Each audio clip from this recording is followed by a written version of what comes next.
Hello, nerds, and welcome back once again to Nerd or Die. Today it's time for your new toy review.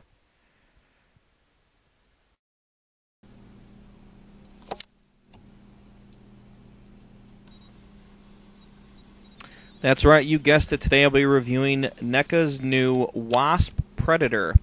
This is from Series 11, and it's based off of the Batman Dead End fan film, Wasp Predator, that was seen behind Big Red, which you can see Big Red there was on the side cover of the box.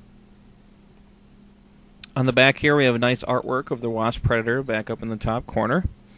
And his bio, I'm going to kind of leave it stagnant here for a second, but you can go ahead and pause it if you'd like to read the whole bio.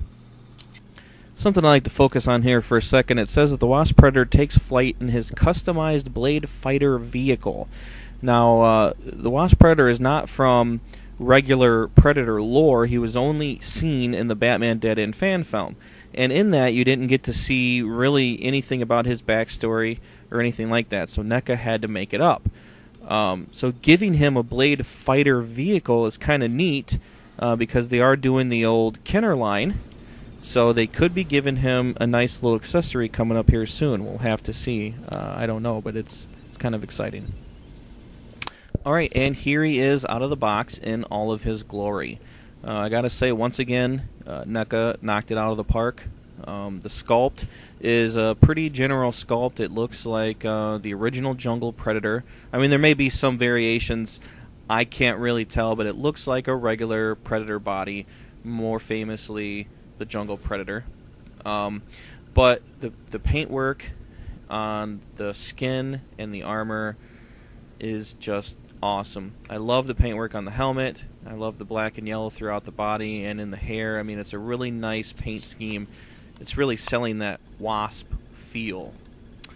But other than that, it is a typical wrist blade sculpt. The wrist blades look the same. The leg armor for the shins or boots, whatever they are. I mean, it all looks pretty general, but it's the paint that sets it aside, definitely. And the fact that we get a Wasp Predator, another figure from the Batman Dead End fan film, which I have to say is my favorite fan film of all time, this is really something special, and I'm glad that NECA did it. Alright, now moving on to articulation. The head can go right or left. It actually can move fully 360 around, but I wouldn't recommend it because of the hair and armor. It does tilt left to right, and it does tilt up and down, so nice range of movement there on the head. The arms both go in and out and back and forth, but there is limited movement because of the shoulder armor, but that's okay, that's expected. I wouldn't really see his arm going 360 in the movie anyway, because that would be weird. There's a nice swivel at the elbow. The wrist blades do move in and out and extend, and the wrist is on a ball joint, so that moves fully around. It also bends in and out at the elbow, as well as swivels. And this wrist is also on a ball joint. The waist can move right or left, but there is no swivel and there is no ab crunch. So it's just kind of, that's it, stagnant. The legs go in and out and back and forth.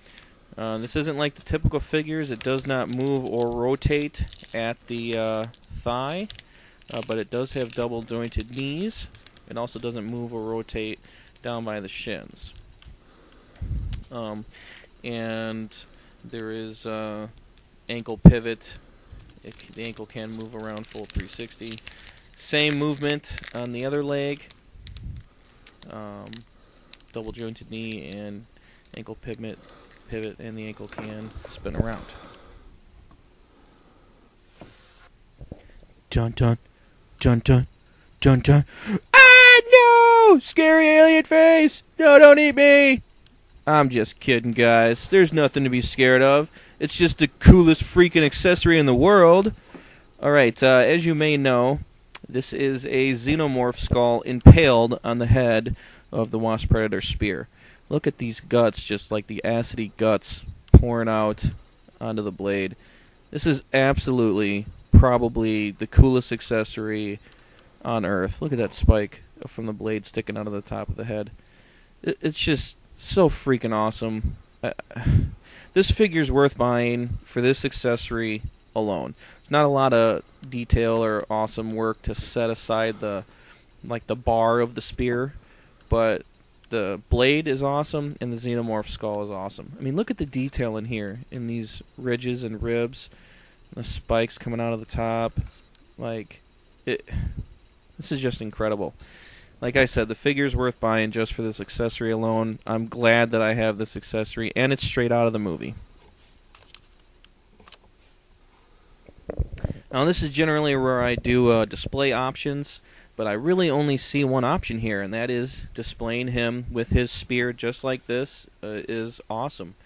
His paint scheme and that spear alone, with the xenomorph head on top, just sells the whole image for me. I think the only thing I would change is I would display him in an alley diorama, standing next to Big Red and maybe some other Predators, and have him going against Batman, the way he was meant to be.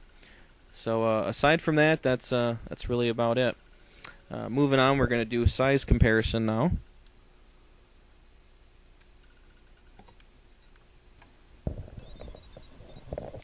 And as you can see, I've got him standing up against the Predator Kenner line, the NECA revamped Kenner line, or at least two members from the line.